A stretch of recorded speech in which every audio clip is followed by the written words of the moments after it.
তুরস্কের ইস্তাম্বুল শহরে রাশিয়া ও ইউক্রেনের মধ্যকার আলোচনায় অংশ নিচ্ছেন না রুশ প্রেসিডেন্ট ভ্লাদিমির পুতিন।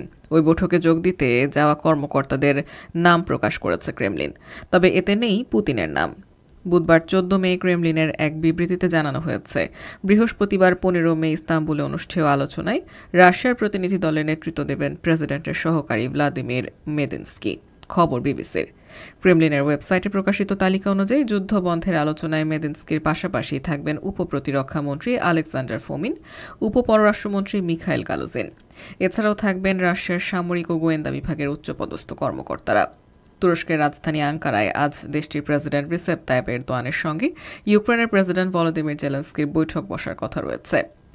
এর আগে জেলেনস্কি বলেছিলেন তিনি ইস্তাম্বুলে আলোচনায় অংশ নিতে রাজি আছেন, তবে পুতিনকেও তাতে অংশ নিতে হবে। উল্লেখ্য, 2019 সালের ডিসেম্বরের পর পুতিন ও জেলেনস্কি সামনাসামনি হননি। পরবর্তীতে দুই দেশ যুদ্ধে জড়ায়। মস্কো কিয়েভ সংঘাত বন্ধে 2022 সালেও বেলারুশ ও তুরস্কে দফায় দফায় আলোচনা হয়েছে।